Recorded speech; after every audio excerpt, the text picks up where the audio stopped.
Bagaimana soal performa dari Toyota Vios generasi terbaru ini? Betul bahwa dia masih menggunakan mesin yang sama ya dibanding generasi sebelumnya. Kodenya itu 2NRVE dengan tenaga sekitar 104 dk dan torsi 138 Nm. Ini dari kapasitas 1496 cc atau kita bulatkan 1500 cc gitu ya.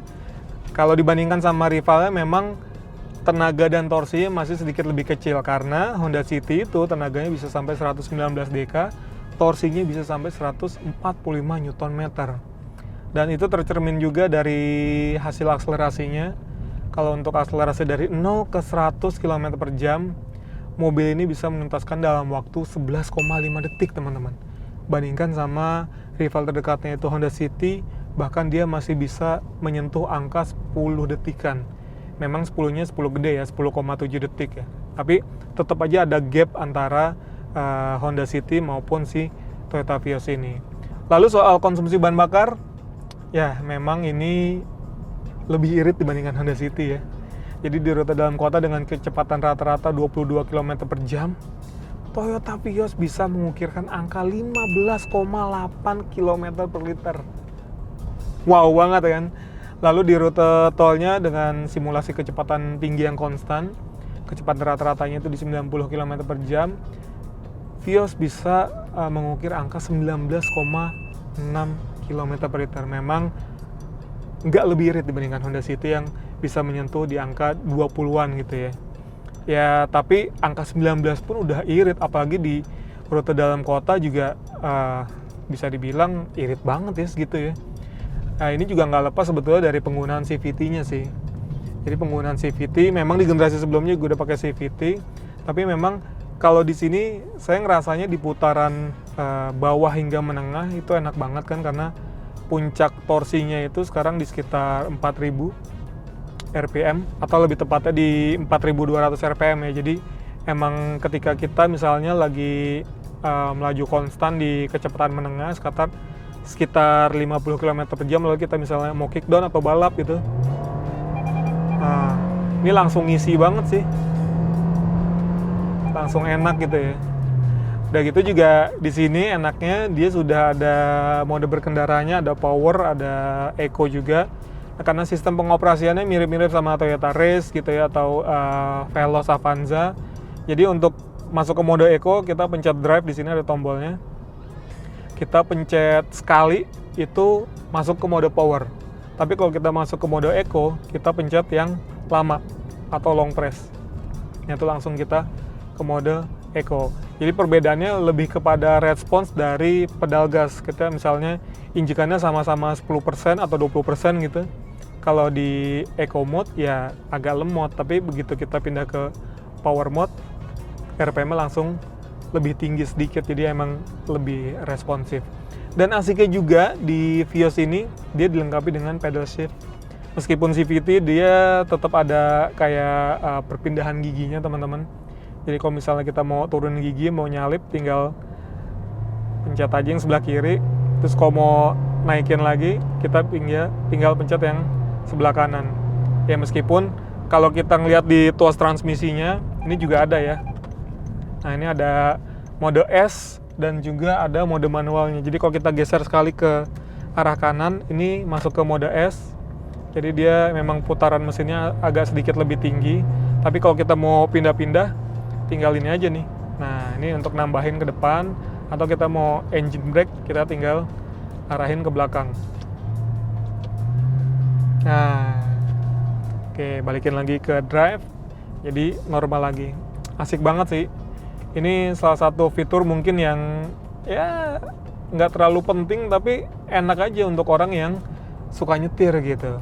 Terus ngomongin soal handling, memang Vios ini dari dulu nggak terlalu yang apa ya, bisa dibilang nggak terlalu menonjol, baik itu soal handling yang tajam atau soal keempukan suspensi. Dia memang masih lebih empuk dibandingkan Honda City, tapi dia untuk handlingnya juga masih enak meskipun nggak setajam Honda City. Jadi kalau misalnya kita ajak manuver gitu ya, masih enak aja mobilnya, nggak terlalu kayak body rollnya terlalu besar gitu, enggak. Tapi juga ketika misalnya ketemu jalan jelek ya nggak terlalu yang empuk-empuk banget ya, bisa dibilang moderat lah ya.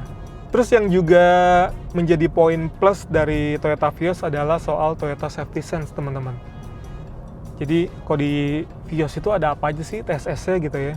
Yang pasti ini ada beberapa, misalnya collision warning, udah gitu juga ada emergency braking-nya kalau misalnya kita ada objek di depan tapi kita nggak melakukan pengereman pengemudinya, itu akan ada emergency braking-nya. Lalu ada lane departure warning, misalnya gini kita agak melenceng, cuma kecepatannya harus sekitar 60 km per jam ya. Nih, misalnya kita agak melenceng dikit, nah itu kalau kita nggak ngesen dia akan ada bunyi bip bip bip bip bip bip, nah gitu. Nah kalau denger ya, tapi dia nggak cuma warning aja, tapi dia juga ada prevention, artinya si setirnya itu bisa seperti gerak sendiri. Nah misalnya kita agak melenceng nih ya, di sekitar 60-an, kita agak, nanti depan jalannya agak belok, nah dia akan ngegerak sendiri tuh, jadi ngebantu atau assist lah ya lebih tepatnya, supaya si mobil ini bisa berjalan sesuai dengan lajurnya, asalkan marka jalannya harus tegas. Dan sekali lagi, bukan berarti kalau misalnya dia bisa membelokkan mobilnya sendiri gitu sesuai jalurnya, ya jangan serta-merta dilepas begitu aja gitu. Apalagi ini juga sudah dilengkapi dengan adaptive cruise control kan, jadi kita bisa di jalan tol bisa ngikutin kecepatan yang ada di depannya. Nah ini misalnya kayak gini nih, udah nyala nih ya. Nah kita ikutin aja nih kecepatan mobil di depan nih. Kita set di 55 km per jam sebetulnya, tapi karena truknya dia jalannya pelan, nah kita juga ikut pelan gitu. Sebelum udah asik banget sih. Nah ini kita ngikutin terus, ketika truknya dia tambah kecepatan, nah kita ngikutin lagi kecepatannya. Jadi emang ngebantu banget sih ya. Tapi sekali lagi ya, ADAS ini sifatnya memang bantuan atau assist. Jadi nggak boleh pengemudi lepas tangan begitu aja terhadap si fitur ini gitu. Jadi tanggung jawab pengemudi tetap ada di supirnya. Dia juga ada blind spot ya fiturnya. Misalnya kayak gini nih tuh, dia ada logo indikator di spion, tapi misalnya begitu kita ngasih sen mau pindah lajur, dia akan ada seperti bunyi gitu teman-teman. Nah misalnya kita coba yang sebelah kiri ya, ini ada kendaraan nih. Nah ini kita harus jalan yang sejajar dulu supaya fiturnya ini bisa nyala.